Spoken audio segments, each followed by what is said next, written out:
Maayong adlaw, people of the Philippines. Yes, people of the Philippines. Mamayong adlaw dia. Tara, samahan niyo po ako ngayon sa aking munting babuyan. So, dito na tayo. Nandito na tayo sa aking munting babuyan. Sos! Wala. Ito yung itsura pag hindi natin nabisita kaagad yung mga babuyan natin. Sobrang dumi nila. Kasi medyo malayo yung sa atin mga Kabins TV. So hindi natin mapuntahan kaagad. So pag may dumi sila, natatapakan nila, kaya ganyan yung mga itsura ng mga biik natin. So yung biik natin dito sa unang inahin, meron tayong 8 pirasong biik.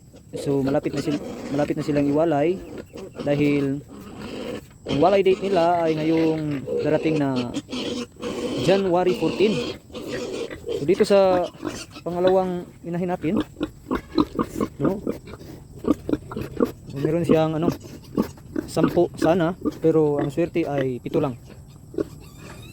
No? Sobrang dumi nila kasi kanina pang punto natin pinakain ito at binalikan natin ng alas 4 sa hapon. So kaya ganyan yung itsura nila. No? Tinatapakan nila yung dumi nila. So uy, nasaan na ba yung mga kasama mo, mga biik? Dik-dik.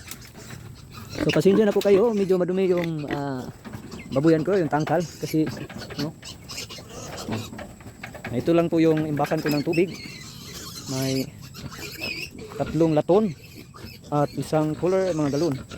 So medyo hindi marami yung stockan natin ng tubig kasi kunti lang. So kaya tipid-tipid lang tayo ngayon sa tubig. Paligo nila para hindi maubusan. So meron talagang araw na mauubusan sila ng tubig, no? Ang importante pangkain. Minsan-minsan na hindi sila makaligo. Madumi. Yan yung resulta pag hindi natin nabantayan, no? Yung mga dumi nila ay tinatapakan.